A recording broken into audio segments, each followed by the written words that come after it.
Halo semua, apa kabar kalian hari ini? Semoga sehat dan baik-baik ya. Sedang musim hujan nih sekarang. Bagi yang harus selalu bolak-balik pakai kendaraan, tolong hati-hati. Perhatikan tekanan angin ban, cengkraman rem, dan bensin jangan sampai kosong di tengah jalan. Bagi yang bisa tetap di rumah atau kerja dari rumah, sering-sering juga buka jendela karena biarpun lebih dingin tapi kelembapan di negara kita ini tinggi. Jadi sirkulasi udara tetap sehat. Jangan lupa juga stretching setiap 1 jam sekali biar postur tubuh tetap baik. Sambil menunggu kalian bikin wedang uwuh dan teh jahe, tolong dong di-subscribe untuk membantu saya dan kita semua menjangkau lebih banyak orang agar paham tentang narsisme. Makasih juga buat yang sudah ngasih super thanks, jadi saya bisa jajan kopi sambil bikin konten. Kali ini saya akan berbagi ke kalian mengenai sejumlah kalimat yang mencirikan seorang narsisis. Pokoknya kalau mereka sering menggunakan kalimat-kalimat ini, umumnya mereka punya tendensi narsistik yang tinggi. Yuk kita mulai. Yang pertama, kamu keren banget sih. Kamu cantik banget sih. Wih, pinter banget deh kamu. Aku bangga loh. Ingat ya, pujian narsisis bisa menjadi sebuah jebakan. Terutama sekali di tahap awal hubungan, di saat love bombing, idealisasi, di mana mereka ingin menyanjung kalian sampai melambung jauh, terbang tinggi bersama mimpi. Ini testimoni seorang istri yang mantan suaminya selalu dengan bangga memperkenalkan dia kepada rekan-rekan dan kliennya. Kira-kira begini kalimatnya. Kenalin nih istri saya yang cantik. Pada awalnya si istri pikir suaminya benar-benar bangga. Tapi dipikir-pikir kok pujian itu hanya di depan orang lain ya? Si suami nggak pernah memujinya di rumah atau secara langsung. Akhirnya si istri sadar kalau kalimat istriku yang cantik itu sinonim dengan dia barang milikku yang cantik. Kepemilikanlah yang lebih penting bagi si suami, sebagai alat pamer, trophy wife istilahnya. Si istri hanya berfungsi seperti hadiah saja. Yang kedua, kamu nggak akan ketemu lagi orang sesetia saya. Biasanya kalimat ini muncul ketika mereka belum yakin kalau kalian itu percaya sama bualan mereka. Kalau di bahasa Malaysia, bualan, berbual itu artinya ngobrol ya. Kalau di Indo artinya omong kosong, bullshit. Di permukaannya mereka terkesan sangat suportif. Tapi yang sebenarnya ada di kepala narsisis ketika mengatakan kalimat ini adalah, kamu nggak perlu meragukan motif aku. Percaya aja sama aku. Ini adalah jebakan mereka. Cara mereka gaslight, memutarbalikkan fakta. Kalau kalian punya kenalan seorang narsisis yang bilang gini, kamu nggak akan pernah ketemu sama orang seperti aku lagi. Maka seharusnya tanggapan kalian adalah, puji Tuhan, alhamdulillah, nggak lagi-lagi deh ketemu orang kayak lo. Gile aja lo, bro. Mereka akan mulai dengan, kamu sempurna banget buat aku sayang. Kemudian berubah menjadi, kamu sensitif banget sih. Nggak ada yang bisa memahami kamu seperti aku. Dan ketika kalian mulai menunjukkan tanda-tanda akan pergi, mereka akan bilang, kamu nggak akan pernah berhasil tanpa aku. Boy, nggak ada yang akan cinta sama kamu kayak aku. Baguslah, Wir. Bye. Yang ketiga, kamu sadar nggak sih omongan kamu itu konyol banget, bego banget sih? Ketika mereka mulai makin dekat dengan kalian, mereka mulai lebih berani nunjukin taringnya. Dan di pikiran mereka nggak ada tuh namanya kompromi. Kayak misalnya, oh iya lo bener juga wo, gue yang salah. Di kepala mereka dalam sebuah hubungan, cuma pendapatku aja yang penting. Jangan kau lupa-lupa lagi ya toh. Yang keempat, mantan aku itu benar-benar sinting. Nah, ini maksud sebenarnya dari mereka adalah mereka itu korban dari hubungan sebelumnya. Jadi kalian itu harus nyelamatin dia. Mungkin ada di antara kalian korban atau penyintas hubungan narsistik yang sedang PDKT atau didekatin sama seseorang yang mungkin menurut kalian potensial jadi pasangan. Apakah kalian nggak berhak bilang kalau kalian korban narsisis? Well, umumnya sih menurut pengalaman saya, kalian yang beneran korban narsisis udah nggak begitu peduli untuk cerita atau enggak. Kalian udah muak dan nggak akan ngomong banyak tentang si mantan. Kalian cuma bilang, ya kita udah nggak sejalan. Karena cerita ke orang lain tentang sesuatu yang begitu kompleks, malah bikin orang ngernyitin dahi. Nih orang ngomong apa? Dan nggak semua orang juga perlu tahu kan? Dan kalian tahu kalau ada sedikit saja indikasi ingin menarik simpati dengan playing victim, itu sesuatu yang menyebalkan buat kalian. Seperti trigger buat kalian.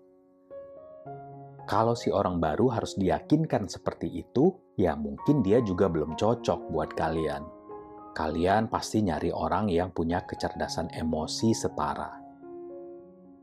Lagian, berdasarkan pengalaman banyak orang, kalian akan menjumpai 3 jenis orang setelah keluar atau tersadar dari hubungan narsistik.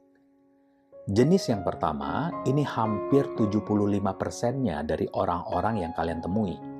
Mereka ini nggak akan peduli dengan masalah kalian, apa yang terjadi sama kalian. Jenis yang kedua, 20%-nya malah senang kalian kena musibah. Dan jenis yang ketiga, hanya 5% saja yang memahami, memberi saran dan dukungan ke kalian. Ya termasuk di sini ya para subscribers dan pengunjung channel ini. Kita saling memahami dan menguatkan satu sama lain. Good job buat kalian semua telah menjadi si minoritas 5% yang punya hati tulus untuk membantu sesama. Yang kelima, kenapa kamu nggak move on sih? Itu kan udah masa lalu. Heran deh ngomong itu mulu. Kalimat begini akan mereka katakan kalau mereka udah kepergok melakukan sesuatu. Perselingkuhan misalnya. Mereka akan bilang, ngapain sih bahas itu mulu? Gak bisa move on apa? Yang mereka maksudkan adalah, aku gak mau ngomongin kekurangan dan kesalahan aku. Tolong jangan paksa aku untuk bertanggung jawab. Seharusnya orang dengan rentang emosi normal akan bilang, saya minta maaf dan sangat menyesal atas apa yang saya lakukan. Saya janji nggak mengulangi lagi. Perlu kalian sadari juga ya, narsisis itu mengupdate dan mengupgrade software kelicikan mereka. Nah, terkait permintaan maaf ini, mereka bisa minta maaf, tapi tentu saja nggak tulus. They're only sorry when they got caught. Mereka akan minta maaf karena ingin menipu dan menjerat kalian kembali. Membuat kalian mempertanyakan diri sendiri, terutama jika kalian pernah menuduh mereka sebagai seorang narsisis. Salah satu permintaan maaf favorit mereka adalah, maaf, aku udah buat kamu merasa seperti itu. Nah, kalian responnya begini aja.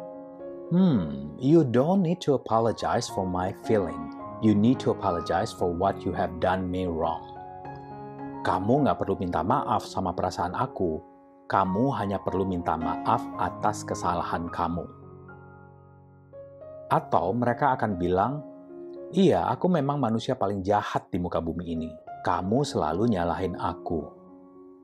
Percayalah, permintaan maaf itu cuma omong kosong. Kalau beneran menyesal, pasti ada perubahan. Nah, ini nggak akan ada itu perubahan.